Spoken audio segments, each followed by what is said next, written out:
All right, let's go ahead and talk about this. Let's start with the mRNAs. Features of eukaryotic mRNAs.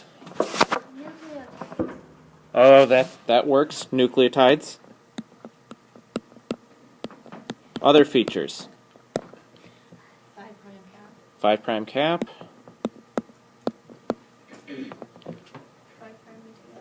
5' UTR. And 3' UTR as well. Poly-A tail. Poly-A tail.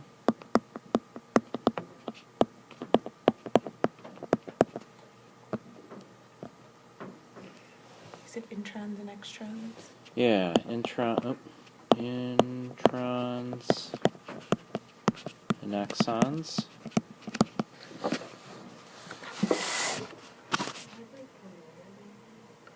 I would probably place that more in the DNA, Sabrina. It's required for transcription to take place, but the promoter wouldn't necessarily be within the mRNA. It'd be in the DNA just upstream of where that transcription would start. I'll put that one on here, though, because that's not the right term. I'll put it in a slightly different color, just because this is an important feature that is required for transcription to occur. Go ahead, Grace. Ribo what? Ribose sugar, like the backbone. Oh, ribose sugars. I thought you were saying ribo sugar. Ribo, I couldn't tell. Anyway. Annie? Okay. What's upstream, just upstream of the start codon? Yeah, Kozak sequence. Anything we're missing from here? Okay. Which of these, yeah, we're going to hold off there. We're just going to leave that for now. Okay. Anybody do this second one? Proteins or features of... Go ahead, Andrew. We said one of the things that was they have to have a way to be translated by the host ribosome. Okay, good. So they, and it's always going to be with the host ribosome. So viruses completely reliant on the host ribosome for this process. Most, at least what we talk about in eukaryotes, most of them require the host tRNAs as well. There are some exceptions when it comes to bacteria. In some of the larger viruses, they may actually carry their own tRNAs. What else? Good. Oops.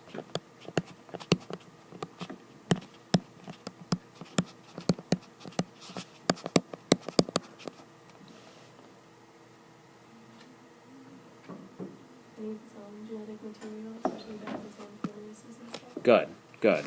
So obviously it needs a genome, but to go along with it, it needs polymerases. And this could be from the host, it could be its own, absolutely.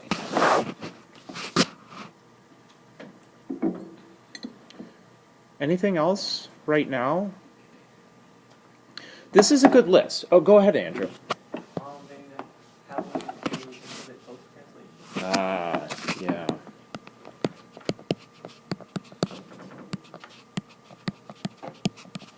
I'm just going to put inhibit host processes because it's not only translation, but there might be others as well. Also, we could put with this inhibit or activate. I mean, maybe just regulate host processes is a different way to say this. Okay. The reason why, why are we taking the time to put these two lists together? It's because today's discussion is host hurdles. What are things that are present within the host that create maybe hurdles that viruses have to overcome? Okay, and both of these areas create hurdles. For example, we've talked already about, well, for HPV, it requires the host polymerase. How does it get access to the DNA polymerase? What hurdles does HPV have to overcome in order to use the host DNA polymerase? And I suppose this is kind of a question to just get us thinking about this. has to force it into S phase. That's one. Where does the genome have to make it to? It has to make it to the nucleus. So there are a couple of hurdles. Replication doesn't happen everywhere within the cell. So if a virus is reliant on the host polymerase, it has to be able to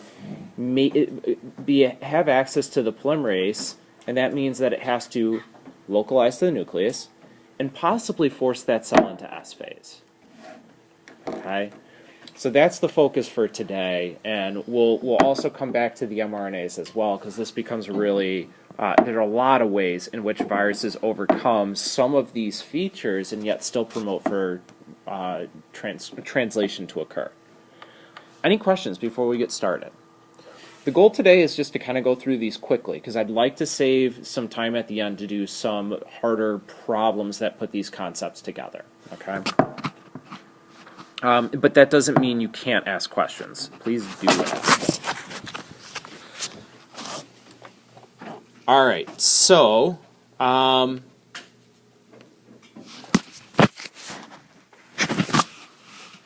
let's start with this one. I'll start with a drawing for this one.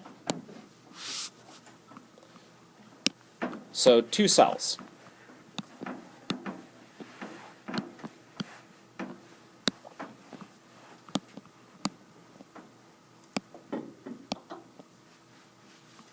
And a virus.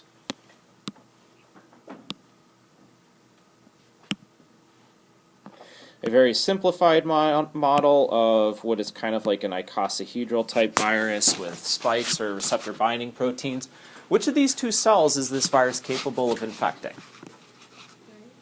The one on the right. Why? Or how do we know? It can bind to it, right? This is a host hurdle. In order for replication, or in order for the life cycle to even occur, what we're trying to point out here is that the host cell has to have the right proteins. It has to have the right features or factors that are required to support the replication or support the viral life cycle. It needs to have the receptors on the surface. It needs to have expression of the polymerases or additional proteins, and we'll see examples of this as we go along throughout the semester. HIV's got some really nice ones where lack of proteins lead to loss or inhibition of viral replication and biosynthesis in the life cycle. Okay?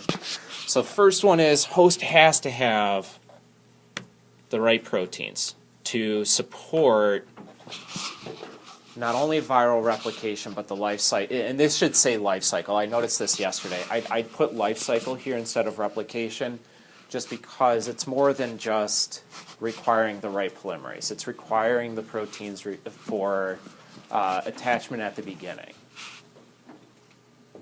And these are just a couple of examples. We've talked about the polymerases that are required to support replication and transcription. This is more important to DNA viruses in some ways, as they are the ones that might be reliant on the host.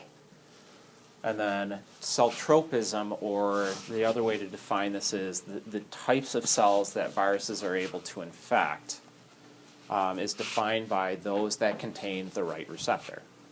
So influenza, it primarily localizes to the epithelium in the lungs. It's because they have the right receptors to support the attachment and to support the viral life cycle. Okay.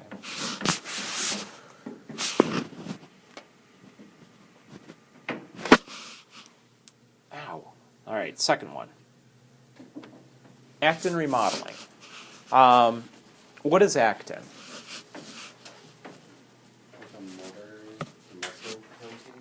Yes, yes. It's filamentous protein.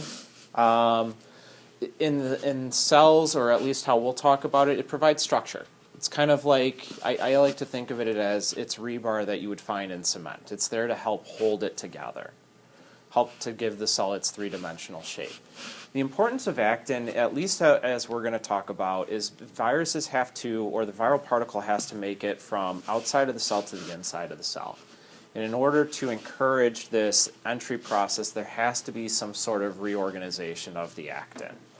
Sometimes viruses will induce what we call receptor-mediated endocytosis, where once the virus binds to the host cell, that receptor begins to invaginate to form an endosome. And we'll see examples of this next week as we start to talk about the general trends of a viral life cycle.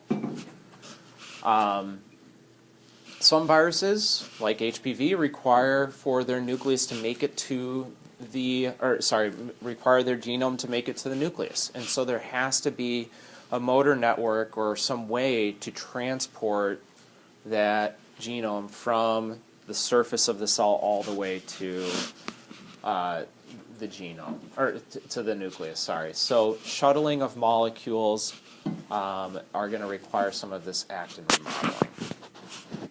This is not one we will spend a lot of time on, but do know that this is at the heart of some of the processes that we'll see during both entry and then exit of viruses. This is a big one here. Compatibility of the viral mRNA with the ribosome. Okay? What do we mean by this? We've just covered features of a eukaryotic mRNA. Has a cap, has a poly A tail, has a 5' and 3' UTR, start and stop codon, Kozak sequence, so on and so forth. Sometimes, and one of the things that we'll see even in this first paper that we read, viruses have the ability to actually stop host translation. It's an innate antiviral response of the cell. Double-stranded RNA viruses or viruses with RNA genomes oftentimes will block cellular translation. And yet we find that viral translation continues. Some of the ways that this happens, irises help to overcome a repression of cap-dependent translation. Eukaryotic mRNAs, we'd say that they're monocistronic, meaning each mRNA encodes for a single protein or a single polypeptide. Some viruses, though, a single mRNA somehow encodes for multiple proteins. So how does that happen? Here are just 3 examples, and we'll take a look at each of these. Polyproteins, a process known as leaky scanning. This actually we covered on Wednesday, talking about the strength of Kozak sequences. And then another one called ribosome frame shifting and translational read-through. And these ones right now, don't worry about them so much. We'll see an example of ribosome frame shifting when we talk about HIV. So a polyprotein is like the following. One start codon, one stop codon produces a single very large protein. Rhinovirus, poliovirus follow this format of producing their proteins.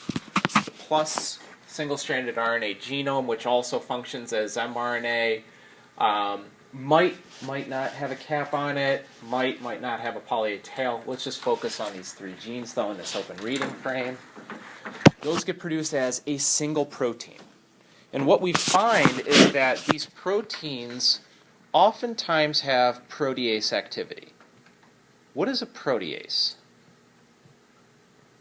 Enzyme that breaks down the protein. Exactly. And they cut at very specific sites. So what we'll find with some of these, and sometimes viruses will use the host proteases for this process, these proteins can actually cut to produce 3 mature protein forms. And so what looks like a massive protein after translation undergoes a maturation process into 3 or more individual proteins, each with their own function. And we'll come back to this one we will see within, once we start to talk about poliovirus. Second mechanism, leaky scanning. We said the strength of the Kozak sequence can be important in identifying an AUG as the start codon. If there are viruses that have, again, a single mRNA that encodes for more than one protein, If the upstream Kozak sequence is maybe a weak one and the downstream one is a strong one, it's about probability. It's more often that translation will begin at the second Kozak sequence than the first. And this helps to modulate, this is actually used as a mechanism to modulate the levels of two different proteins that are being produced from the same mRNA. Leads to a pretty consistent ratio.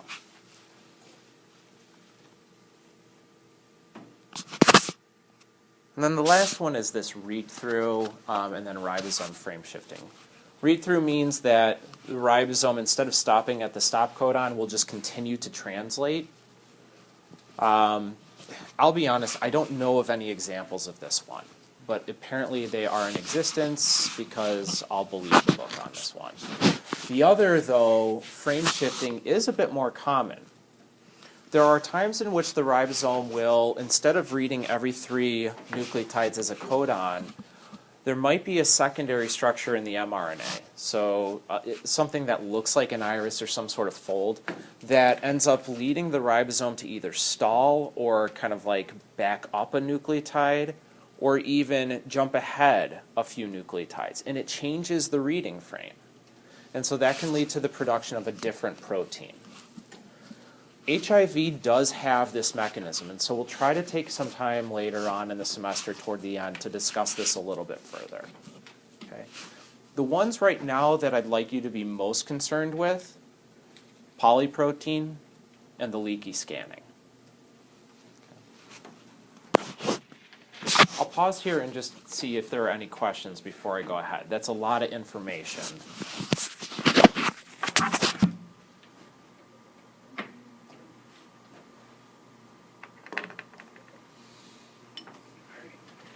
Yeah, go ahead, Grace. So can you kind of explain leaky scanning again? Yeah. Just a little bit? Let me kind of back up all the way to the Kozak sequence for us to discuss this. So one of the things that we said about the Kozak sequence is this is what we would call the consensus sequence. Yeah. If we were to look at all the Kozak sequences in eukaryotic genomes, this is the average. And just like any average, there are going to be Kozak sequences that are better. There are going to be ones that are worse. So ones that we would consider to be stronger Kozak sequences that allow for this AUG to be recognized as the start codon more often. And then ones in which the start codon is recognized less often as being the AUG for translational start. So in cases of leaky scanning, what you've got is a pretty weak Kozak sequence that instead of recognizing that AUG as the start codon, the ribosome just kind of slips by it. Okay? Sabrina. Is there like a limit to how many Kozak sequences there is? Theoretically, I would say no. But I have to imagine that there's probably a limit in terms of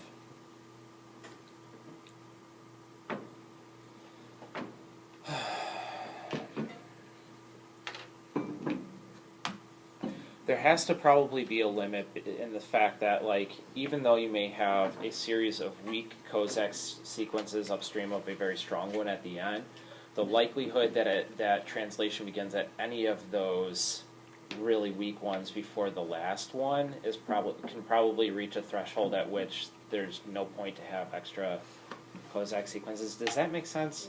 Yeah. I would think that theoretically there's no limit, but in practice there probably is a certain maximum that we've recognized, and I don't know what that number is.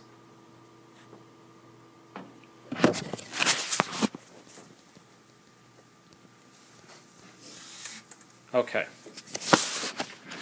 One of the main points, and something we'll come back to, is that viruses have to compete for the ribosome with the host mRNA. And there are a number of mechanisms by which this can occur. We'll see the first in Friday's paper. But we've actually mentioned a couple of these already. So for example, some viruses decapitate host mRNAs. They get rid of the 5' cap. And so translation would not occur on these cap-dependent mRNAs. We said HIV or influenza has this cap snatching technique where it actually steals a cap from a host mRNA and puts it onto its own mRNA. And then there are others. Lock cap dependent translation. This is an example we'll see on Friday. And then, or encode an iris. Promote a cap independent mechanism of translation. And then finally, altogether, just block the host transcription. Don't allow those host mRNAs to even be made in the first place. And there are examples of each of these within the viral world. The reason why I've kind of put this picture down below is to point out the reason behind this. Viral proteins aren't made at high the concentrations of viral mRNAs within a cell are typically not as high as the concentration of host mRNAs initially. And so the virus has to ensure that in order to maximize its output, in order to maximize the amount of viral particles that are produced, that it's going to free up the ribosome machinery for those viral mRNAs. So in this example here, let's say that the mechanism of this virus, we'll call it virus X.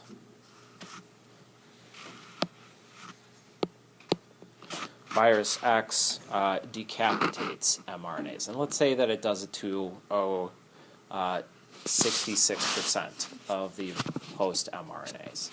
So 66% would be this. And what does that do? Well, now it changes the ratios a little bit. Instead of the viral mRNAs making up 25% of the mRNAs that are translated, it now becomes 50% of the mRNAs that are translated. So the purpose of all of these mechanisms is to increase the likelihood that the viral mRNAs are translated into protein, outcompeting then the host mRNAs for the translational machinery, or freeing up the translational machinery.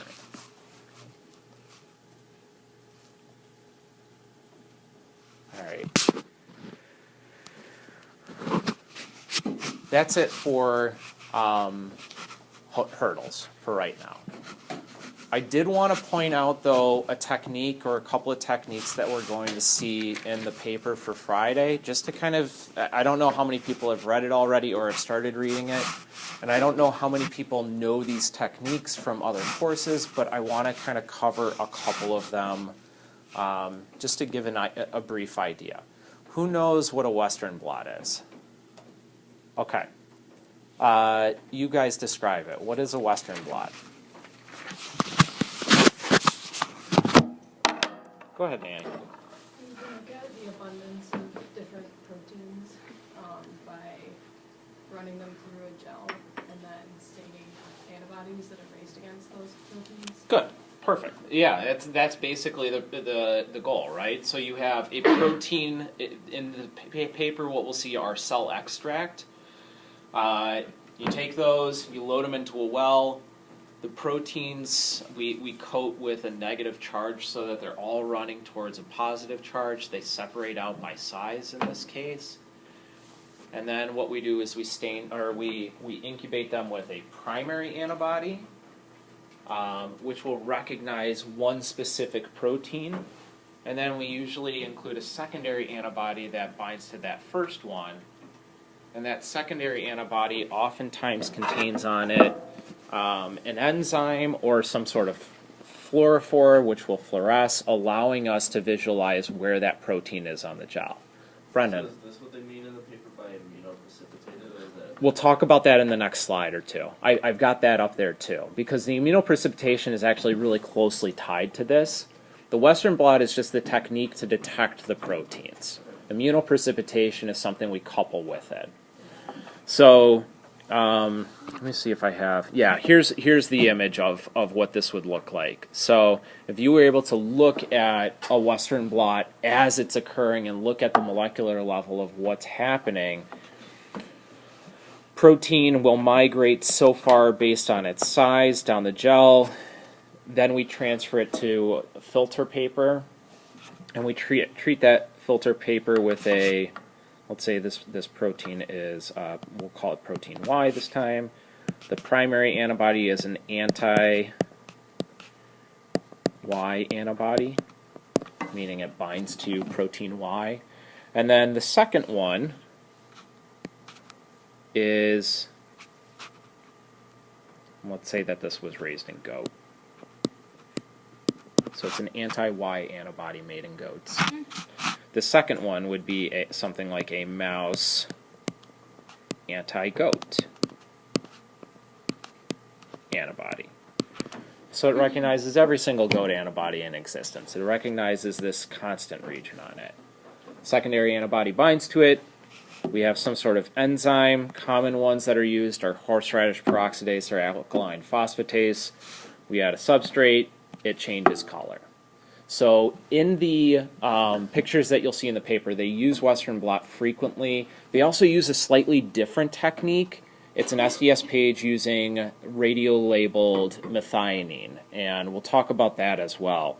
But the goal here is to be able to detect how much protein is present.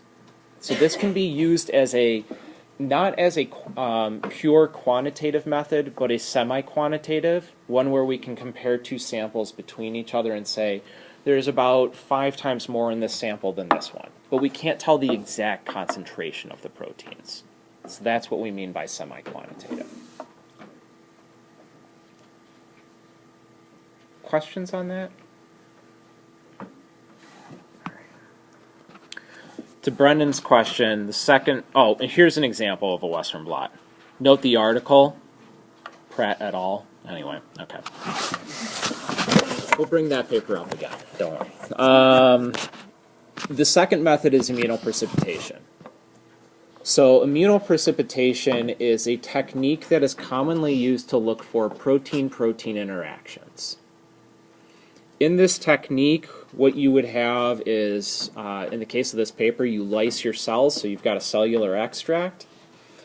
And the first step then is to take antibodies that are, in this case, would be bound to either these days it's a magnetic bead. In the early 2000s, it was an agarose bead. And this antibody, will bind to one of the proteins in your sample. And then, what's precipitate mean? Rain. Something's falling, right? If something's precipitating, something is falling. Or something, in chemistry, something is coming out of solution if we have a precipitate. So what we do is we pull these antibodies out of solution, and anything that comes with them is not only the protein that the antibody is bound to, but is likely proteins that are interacting with that protein that's bound to the antibody.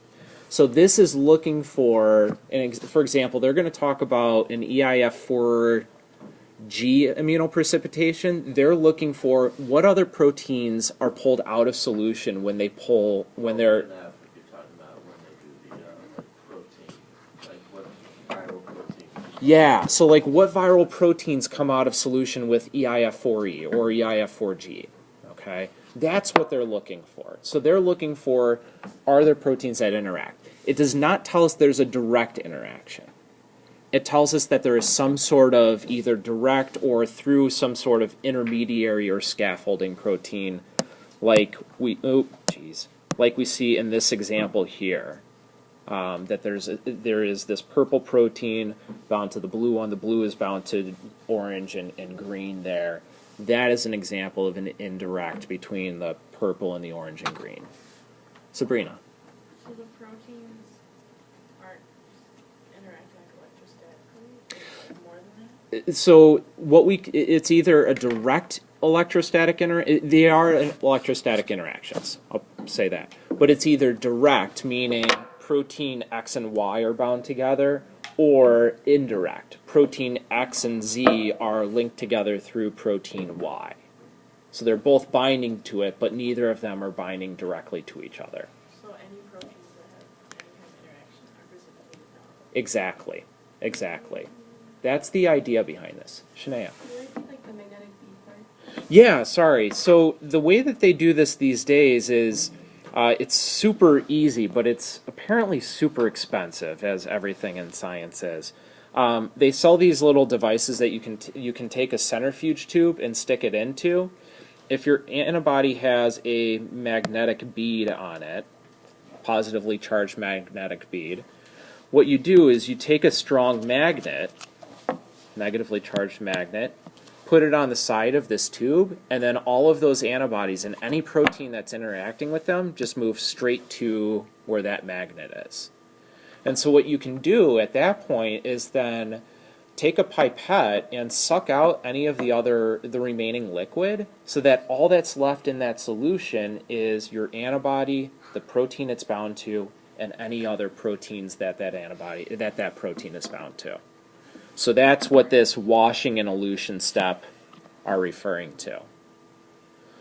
At that point, then, you can take those proteins that were bound to the antibody, denature them, separate them by SDS page or using electrophoresis, and then detecting them by Western blot.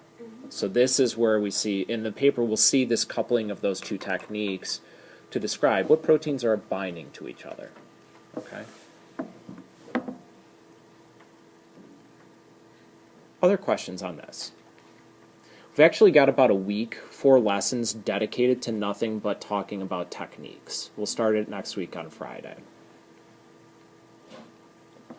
Okay, so with this then, let's practice.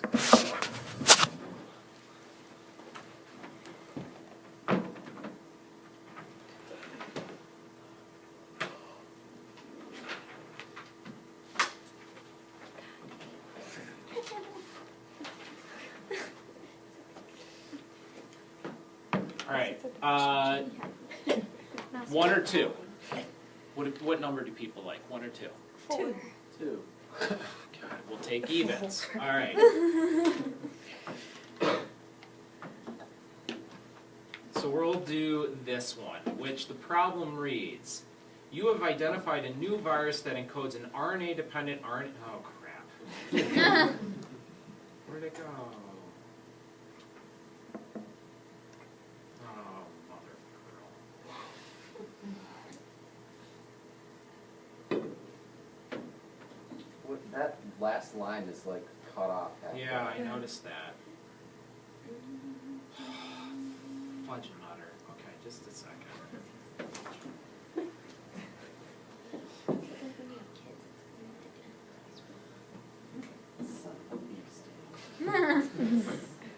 I'm trying to cut down, okay? I have people who I have a really bad, yeah. You got kids.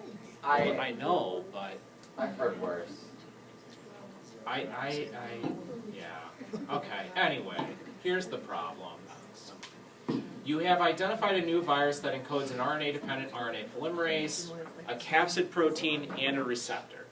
One possibility is that these 3 unique proteins are encoded from 3 separate mRNAs or a single mRNA. So it's either a multipartite genome or a monopartite genome. How might each of the following experiments be used to determine if the proteins were generated from 3 mRNAs or a single one? And then, in your response, describe what you would learn from the experiment and what you would expect in the results if it were a monopartite or a multipartite genome. So the first one is treat infected cells with a protease inhibitor. Okay? And then the second one is sequence the genome of the virus. So those are the 2 options. Now, I want you to, let's focus on the first one. And that's probably the better one to tie everything together today. What I want you guys to do is take, 5, 6, 7 minutes, somewhere in there. We'll take about 5 minutes at the end. But come up with an experiment. You know you're going to treat with a protease inhibitor. So I'll give you the setup scenario. You have 2 conditions: infection with protease inhibitor added, infection without protease inhibitor. What do you expect to see? How will you analyze the results? That's the other part of this. How will you actually determine if from these results, if you have a monopartite or a multipartite genome? And use what we've talked about today. Okay? So take 6-7 minutes to kind of jot down some ideas, work with other people on this, and then we'll take some time to discuss. So pervious, that's like what the grades. Mhm.